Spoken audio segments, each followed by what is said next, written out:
কি সুন্দর না গরুর মাংসগুলো দেখতে, একদম টাটকা, একদম তাজা। অনেক দিন পর আবার আমার হাতের গরুর মাংস রান্নার রেসিপি নিয়ে আসলাম তোমাদের সবার কাছে। আসসালামু আলাইকুম, কেমন আছো তোমরা সবাই? তো আমার হাতে গরু মাংস রেসিপি এই তো তোমাদের কাছে আবার নিয়ে আসলাম। অনেক দিন হয়েছে কোনো মাংস রান্নার ভিডিও তোমাদের কাছে দেই না। তো দেখতেই পারছো, প্রথমে কিন্তু গরুর মাংস ধুয়ে নিচ্ছি আর পরিমাণ মতো এখানে আদা রসুন বাটা দিয়ে দিয়েছি। আর এই তো দেখতেই পারছো, চা চামচের আমি 2 চামচ হলুদের গুঁড়া দিয়ে দিয়েছি, আর সেই একই চামচে কিন্তু 3 চামচ মরিচের গুঁড়াও দিচ্ছি।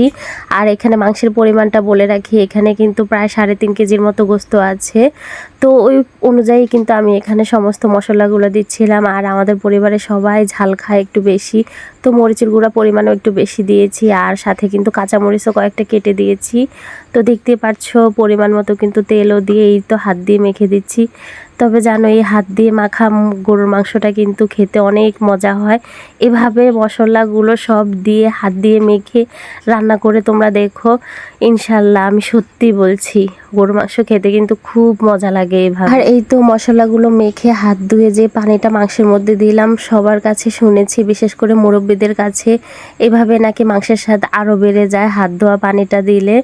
তো এখানে 4-5টা আমি এলাচি দিয়ে দিয়েছি, আর 3টা তেজপাতা আমি এখানে কুচি করে দিচ্ছি। সাথে এই তো দারচিনিও দিচ্ছি একটা টুকরো টুকরো করে। তারপর এই তো গরুর মাংসে ভরপুর অনেকগুলো পেঁয়াজ দিলাম। পেঁয়াজ একটু বেশি দিলে আমার কাছে গরুর মাংসটা খেতে ভালো লাগে। তো ঢাকনাও দিয়ে দিলাম। কিছুক্ষণ পর হঠাৎ করে মনে হলো আমি তো এখানে জিরার গুঁড়ো দিতেই ভুলে গিয়েছি। তো ঢাকনাটা উল্টে আবার এই তো জিরার গুঁড়ো দিচ্ছিলাম। এই চামচের আবার 4 চামচ জিরার গুঁড়া দিয়েছি। আর যেহেতু এখন মাংসটা চুলার উপরে দিয়ে দিয়েছি, অলরেডি মাংসটা উতরানো পর্যায়ে আছে, এখন তার হাত দিয়ে মাখতে পারবো না, তাই খুন্তিটা দিয়ে মাংসটা আমি একটু নেড়ে চেড়ে দিচ্ছিলাম। তো নাড়াচাড়া দেওয়ার পর এই তো ঢাকনাটা দিয়ে ঢেকে দিলাম কিছুক্ষণ মাংসটা সিদ্ধ হওয়ার পর। আর এই তো দেখো, মাশাআল্লাহ, গরুর মাংসের কালারটা খুব সুন্দর এসেছে না? তো আবারও মাংসটাকে আমি একটু নাড়াচাড়া দিয়ে দিচ্ছি, কারণ মাংস তো নাড়াচাড়া একটু পরপর দিতে হবে, না হলে লেগে যাবে। তো আমি কিন্তু এক ফাঁকে আলু কেটে নিয়েছি। গরুর মাংস যদি আলু না দিই তাহলে কিন্তু আমাদের ঘরে মহাভারত অশুদ্ধ হয়ে যাবে, কারণ পরিবারের সবাই আলু খেতে এতটাই পছন্দ করে যে সবসময় গরুর মাংসে আলু দেওয়াই লাগে। তো এই তো কিছুক্ষণ পর আলুটা দিয়ে হালকা একটু পানি দিয়ে ঢাকনাটাও দিয়ে ঢেকে দিলাম। তো ফাইনালি এই তো দেখো আমার গরুর মাংস রান্নার ফাইনাল লুক। কালারটাও খুব সুন্দর এসেছে, আর গরুর মাংসটা দেখতেও কত লোভনীয় লাগছে বলো তো দেখি তোমরা সবাই।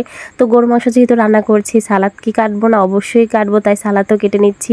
তো আমার আজকের ভিডিওতে এই পর্যন্তই। তোমাদের কাছে যদি ভালো লেগে থাকে তাহলে ভিডিওটি অবশ্যই লাইক কমেন্ট শেয়ার করে দিবে। তো তোমাদের সাথে দেখা হবে আবার নেক্সট কোনো ব্লগে। ততক্ষণে সবাই ভালো থাকো, সুস্থ থাকো। আল্লাহ হাফেজ।